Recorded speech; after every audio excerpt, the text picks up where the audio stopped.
First Samuel 17, verses 33 through 37.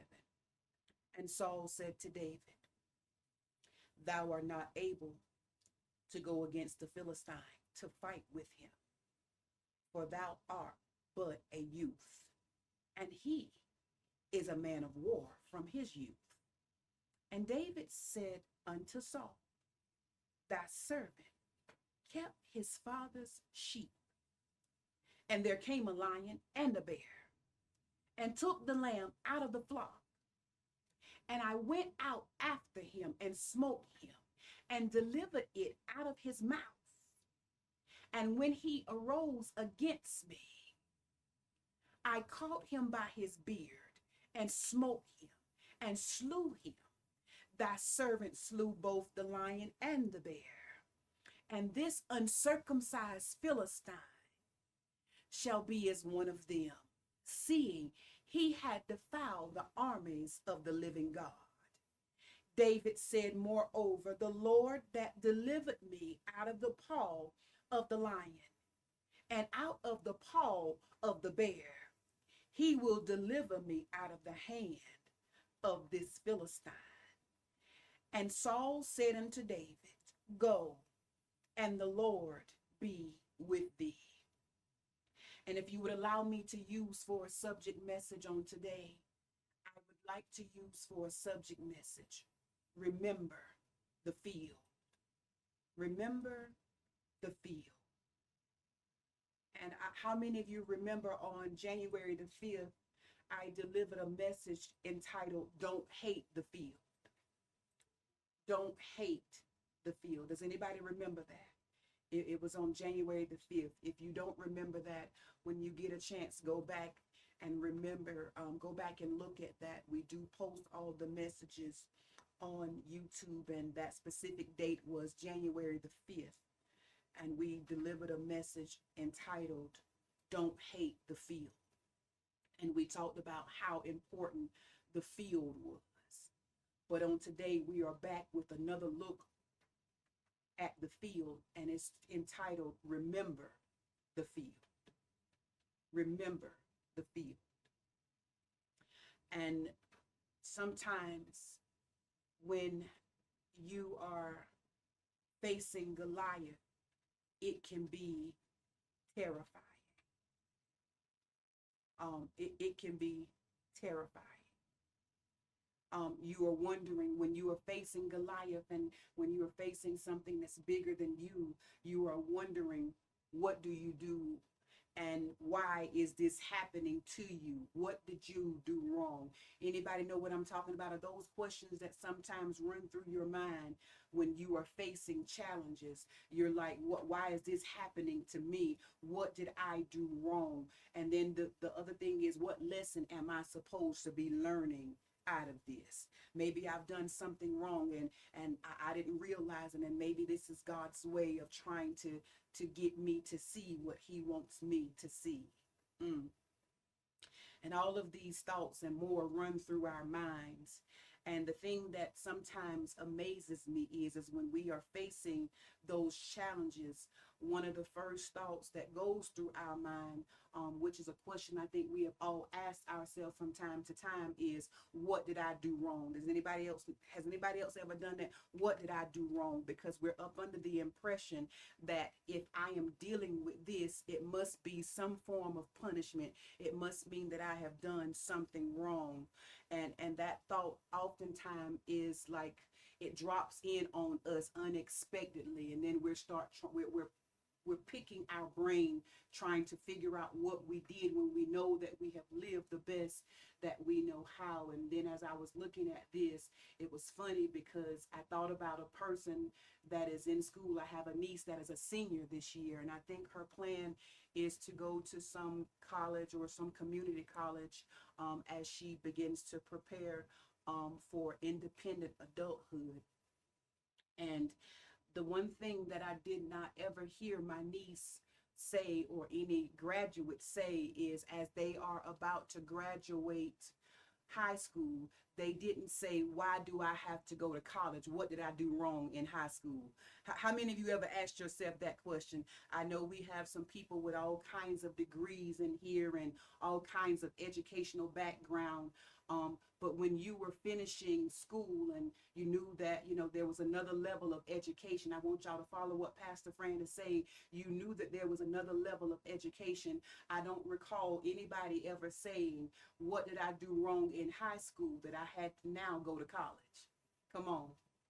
And I came to tell somebody that some of the trials that you have been facing and some of the hardships that you've been dealing with and some of the challenges that you have been dealing with, it's not because you didn't learn something.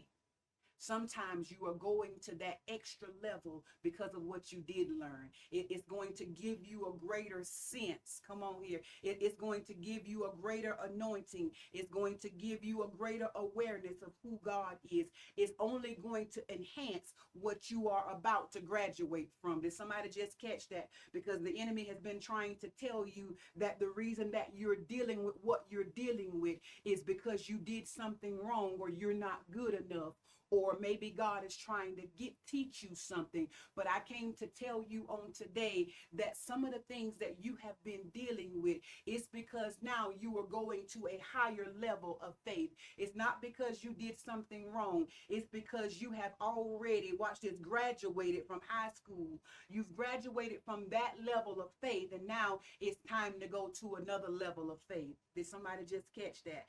That's your word for today, because you've been wrecking your brain and beating yourself up. Why am I dealing with this? Why is it, oh my God, it's excruciating and it's painful and I don't like it, and what did I do wrong? And you can't sort of figure out what you did wrong. Sometimes it's a matter of what you did right. Come on. It's the fact that you have excelled in that particular grade, and it's time to go to another grade. And when you go to another grade, most of the time, or you go to another level of education, you don't have the same teacher.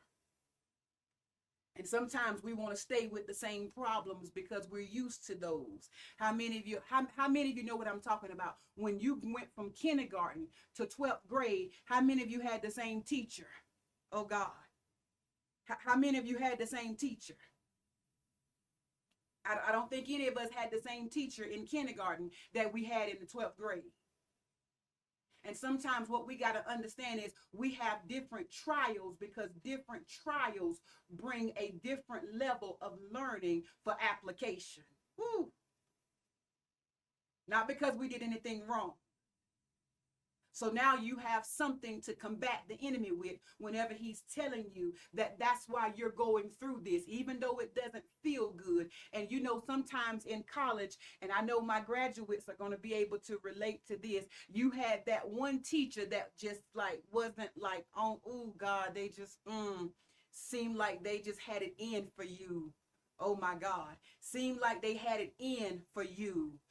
Seems like that you was their target out of everybody in the class. It seems like they gave you the hardest time.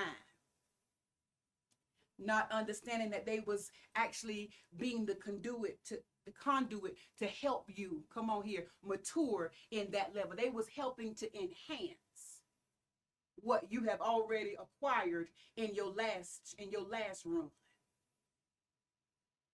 But again, Goliaths, they are big.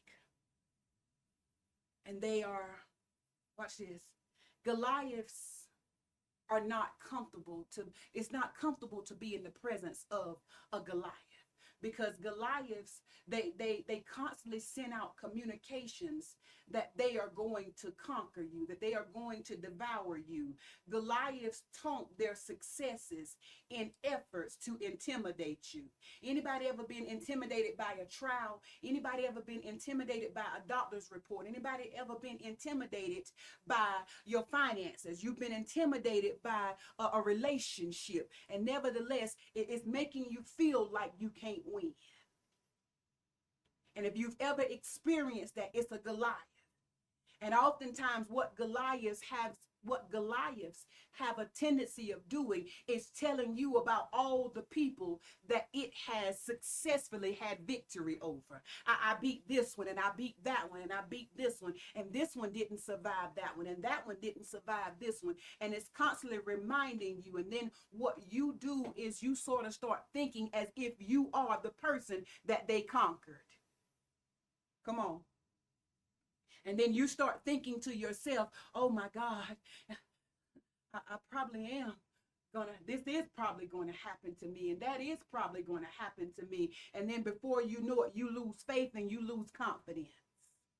And you forget about all the times, come on, that God has shown himself. You forget about all the times that God has pulled you out. You forget about all the times that God has made a way. Anybody know what I'm talking about? And then before you know it, you're talking as if you are already defeated. You're talking as if your God is not on the throne. You're talking as if your God don't have any kind of power to do what he said he's going to do. You're talking as if your God is not going to honor and protect his name that is upon your life. Whew. Come on here.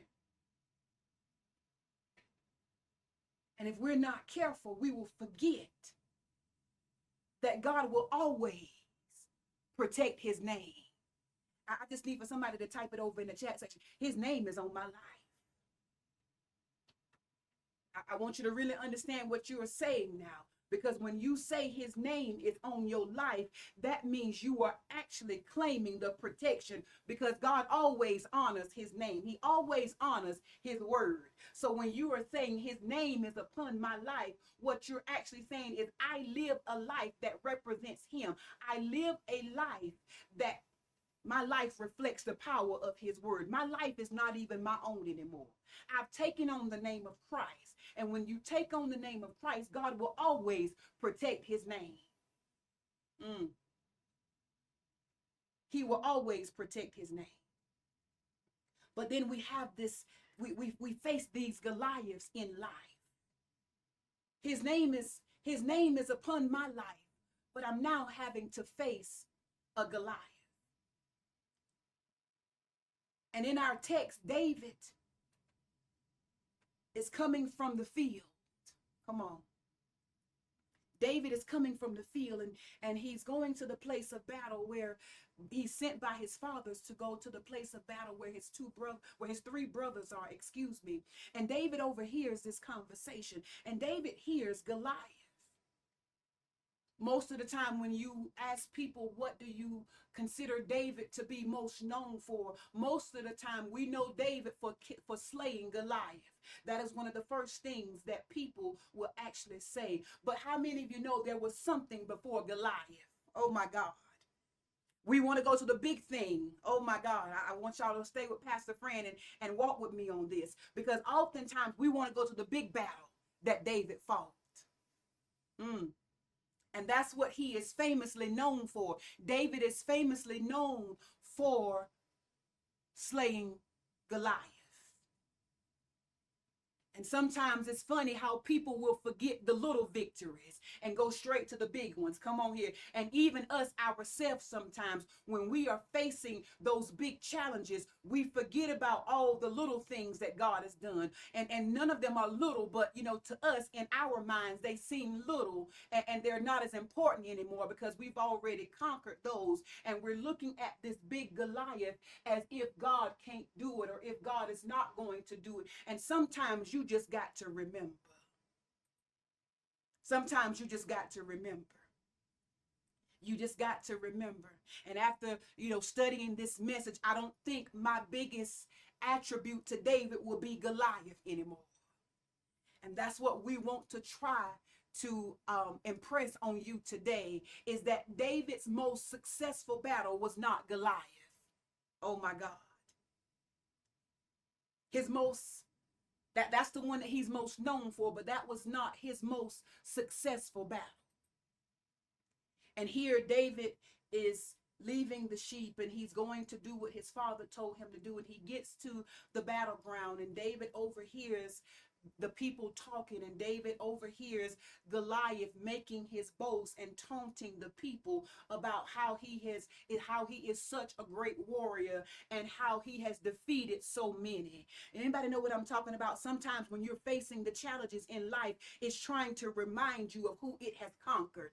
Woo, oh my God. It's trying to tell you of who it has defeated. Oh yeah, I got that person. They had the same issue you had, so you ain't gonna be no different. They had the same financial problems that you had, and I got them. They had the same diagnosis that you had, but I got them. Come on here. I just need for somebody to type it over in the chat section. But I bear his name. But I got his name. I got his name. I got his name. I got his name. I bear his name. I got his name. I got his name. Oh my God. I want y'all to get excited about having his name, because that is the distinguishing factor that made David different from all the other people that Goliath had conquered. Oh my God. Catch that now. I don't know about them and I don't know about that one, but I do know I got the name. I bear that name. I bear that name. I just not only come to church, but I live it outside of the walls. I live it off the platform. I live it on the platform. I bear his name. I bear his name. And David is listening. And Goliath said, I defeated that one. And I defeated this one. David is hearing Goliath say, give me any man that y'all got, and I'm going to do the same thing to them. How many of you, your circumstances is telling you that I'm going to defeat you? How many of you, your circumstances is telling you that there's no way that you're going to come out of this? And I just need for you to remember, I bear his name. I bear his name. I bear his name. Keep that in mind. You got his name. Keep that in mind, that he's going to fight and he's going to honor his name. And nevertheless, it was expected. David expected for Goliath to taunt him. And most of us can understand that. You expect for your enemies to talk junk. Come on here, don't you? You expect for your enemies to talk junk to you. But David just didn't have to deal with his enemy fighting. I'm talking junk to him. David had to deal with people who were going to benefit from what was about to be done, talking junk. Ooh, come on. Now, you expect for your enemies and you expect for the person that don't like you to talk junk, but it's somewhat hurtful when the person that you love turns on you. Come on here. It's hurtful when the person that you love and adore and that you would give, your right thing to. It's more hurtful when they do it and when they talking and when, you tell them your hopes, dreams, and aspirations, and they looking at you and they giving you all types of communication to tell you that you can't do it. Come on here. They're looking at you and they're telling you that they don't see how you can do that. They don't see how it's going to come to pass. That's one of the most disheartening things is I expect for my enemies to do that. I expect for people who don't know me to do that. But for the people who have already been with me and who have experienced how God has moved in my life, and yet when I'm sharing this with them, they look at me or they make me feel like God can't do it. Come on here. They make me feel like I have ran into that thing that God can't do. They make me feel like I've ran into that thing that's going to take me out. And if I am not careful, oh my God, if I am not careful, while I am dealing with those things, I will lose the battle before I even fight. Come on here. I want y'all to catch that, because sometimes if we are not careful, we will lose the battle before we even get into the fight.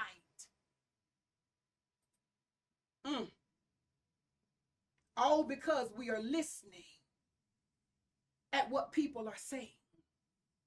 We're listening. We're not only listening at the noise from Goliath.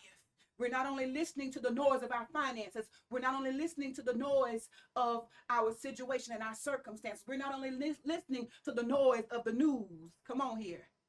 And all the reports that you get every day, all day. But then I got to listen to what they're saying about it on social media. And then I got to listen at what they're saying about it on their podcast. And then if I'm not careful, I'm listening at everything. And then I got to listen at it from conversations of people who know what God has done. We are living proof of what God has done. Come on here. We are living proof of what God has done. So here it is. David is listening at Goliath. Then his brother. Then on top of that, Saul tells him. This is where we pick up our text at. Saul tells him. Listen at what Saul tells David. And Saul tells David in verse 33. He says, catch this now. And Saul said to David, thou art not able to go against this Philistine to fight with him. He said, but thou art but a youth, and he a man of war from his youth. So basically what Saul said in a nutshell was, he said, this man been fighting before you was even born. Come on here. He said, Goliath has been doing this long before you have, long before you was even thought about. Do you know how many people he already conquered before you was even in your mother's womb? Oh my God, you talk about something that is discouraging. You talk about something that will make you go hide in a corner. And little did Saul know that what David was about to do was going to benefit him. Come on here. And sometimes when people don't know that what God is about to do in your life is going to benefit them, you can't always expect for them to understand, because sometimes they're looking at it from the natural. Don't get mad at them. Come on here. I need for y'all to understand that. Woo, oh my God. And I got to bring this point to you because sometimes we get mad and we get offended because they don't see it like we see it. But how many of you know your response is more important? It's not what they say that's more important, but your response to what they say is more important, because you can't expect for them to see it how you see it, because God showed it to you differently. They was not there in the field with you when God actually took and caused you to overcome and to slay the bear and the lion. Come on here. So you can't expect for them to understand. Oh my God. Don't you spend another day being mad at your husband or your wife because they can't see what you're saying to them. And you mad in your feelings because they should know. They should know. They should know.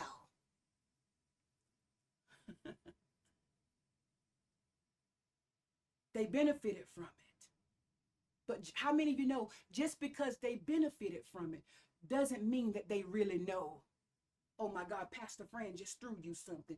Don't you spend another day arguing, mad, won't cook, won't do your duties, because they just don't know. Watch this.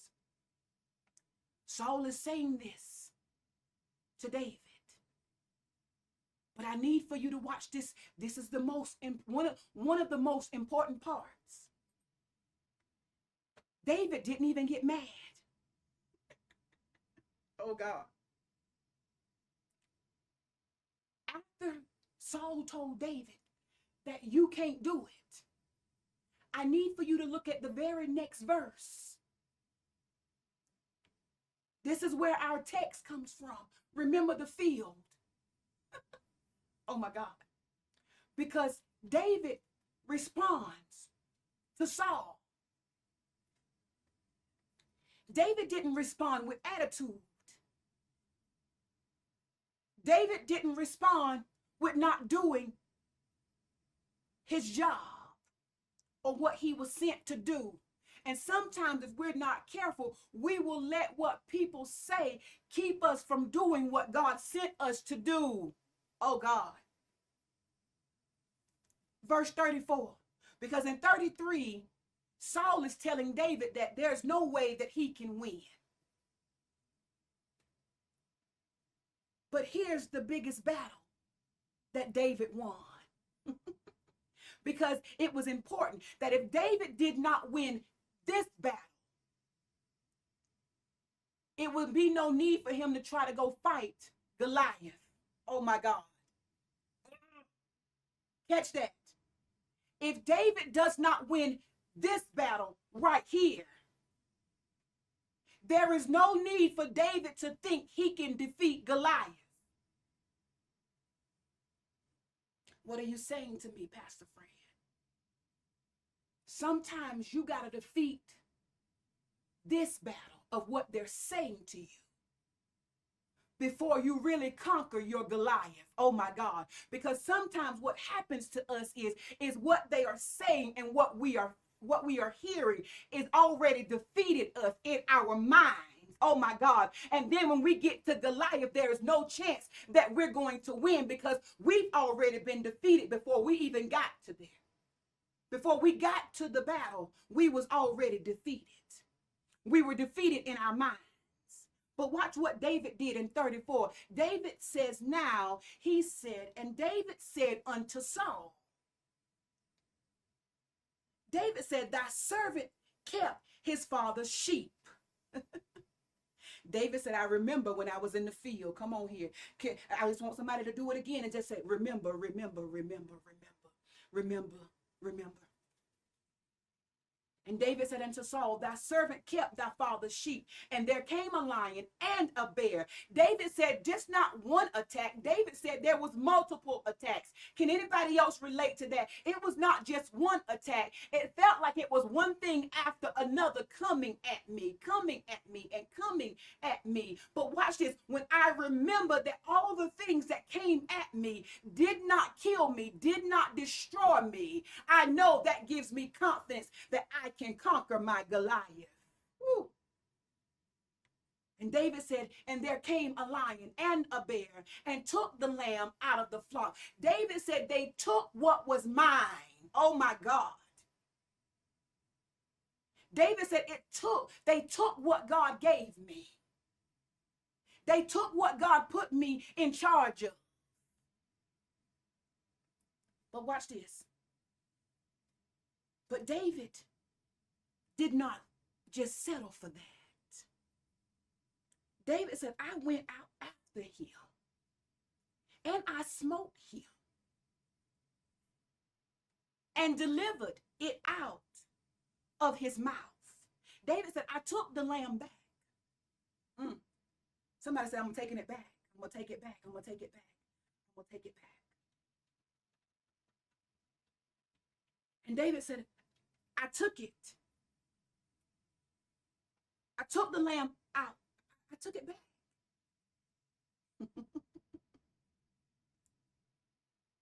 But David said, even when I took it back, watch what David is saying now. David said, and delivered it out of his mouth. And when he rose against me, oh my God, you will think when you take the lamb back, that it would stop fighting you. Come on here. You thought that when you decreed and you declared that it was just going to stop fighting you. Oh my God. But look at what David said. David said, even after I took it back, David said it came up. David said it rose against me. David said it kept fighting me. Come on here. Can anybody else relate to me and what Pastor Fran is also dealing with and fighting at the same time? I done decreed and I declared and I done all this, but it seems like every time I turn around, it keeps trying to fight me. It keeps trying to rise up against me. It keeps trying to make me think that God has not done what he said that he was going to do. It keeps trying to make me feel like I'm defeated. And sometimes if we are not careful, because it keeps fighting us, we think that we haven't won. And David said, I caught him by his beard. Smote him. But David said it just wasn't enough for me to hit it. David said, I kept fighting. Oh God, that's somebody's word. Keep fighting. Keep fighting. I know it raises back up at you, but keep fighting. David said it just wasn't enough for me to hit it. David said, I killed it. Oh my God. Why do you got to keep fighting? Because it's not enough, T, for you just to keep hitting it. It's not enough, Tanya, for you to just keep hitting it. Now you got to keep fighting so you can kill it. Oh, God. Huh? We've been hitting it. But now it's time to kill it. Oh, my God.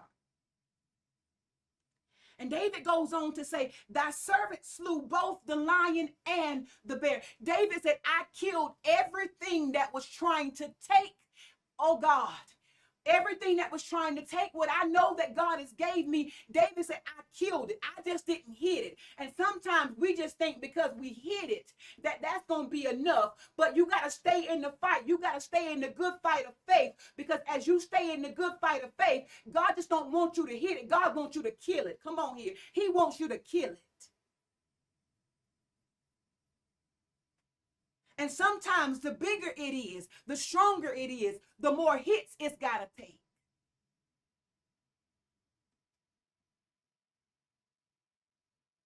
David said, I hit, I smote it. But then he said, I slew it. He said, I killed it. Wait a minute. You might be like, well, Pastor Fran, why I got to keep doing it? Because, oh God, every time you hit it, I need for y'all to follow me on this.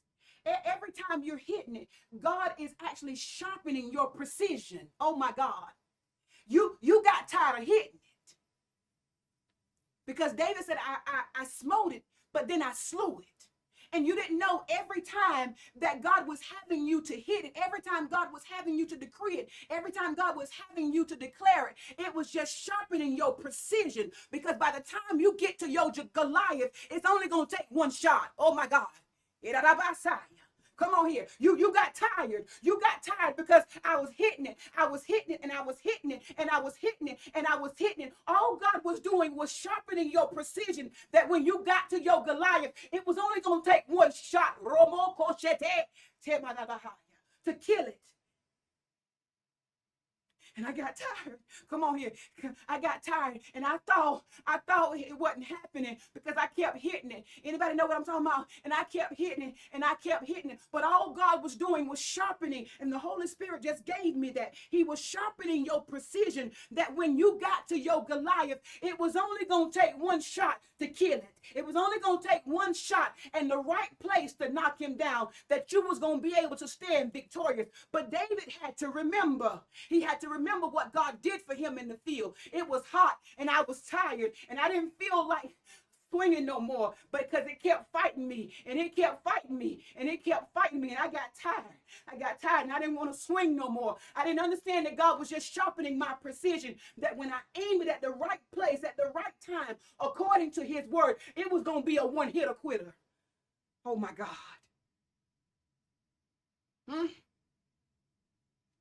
God, why so much? He's sharpening your precision. But David had to remember. He had to remember what God did for him in the field. This is why I told you back in January 5th, don't hate the field, because the field was only meant to sharpen your precision, that when you got to your Goliath, all it was going to take was one shot. But David had to remember. He had to overcome the things that he was hearing. He had to overcome the things that was making him feel like he couldn't do it. And how did David do that? David said, I remember what happened in the field. Oh my God. I'm telling somebody to go back to the field and remember all the times that God brought you out. Remember all of the times that you kept hitting and you didn't see nothing, but eventually you came out of it. All God was doing was sharpening your precision, that when you got to your Goliath, it was only going to take one shot.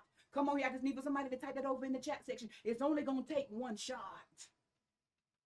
Because my precision is precise now. My precision is precise now. It's only going to take one shot. But David had to remember, in my closing, David had to remember. David had to forget about everything He had to forget about everything he was hearing. He had to forget about everything that they were saying. David even had to forget about how it made him feel. Oh God, come on. David had to get over how it was making him feel. Because of what they were saying, it had the potential to make him feel like he couldn't win. And that there was no need for him to fight anymore. Because this thing is too big for you. And do you not know that God intentionally designed David for Goliath? Because he was going to show how precise his word was. Oh God. He was showing how precise obedience is. Oh God. I need for somebody to catch that. Do you know that your obedience is that one thing, that one hitter quitter? It's only going to take one shot. Because when I walk in obedience, my obedience, it powers. Do you not know the rock was empowered by David's obedience to God? Oh God. This is why the enemy does not want us to walk upright before God, because he knows that when, watch this, it's going to, he wants you to just keep throwing rocks. Huh? But when you walk in obedience, your rock is empowered by your obedience. It wasn't even in the rock. It was in David's obedience and his faith and confidence that he had in God. That's what killed Goliath. Oh my God.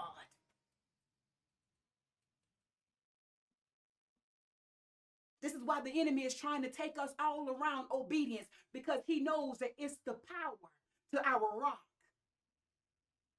Whew. That's going to kill your Goliath. But you got to remember. You got to remember. You got to remember all the things that God has done for you. You got to remember that your God is not a God that he should lie.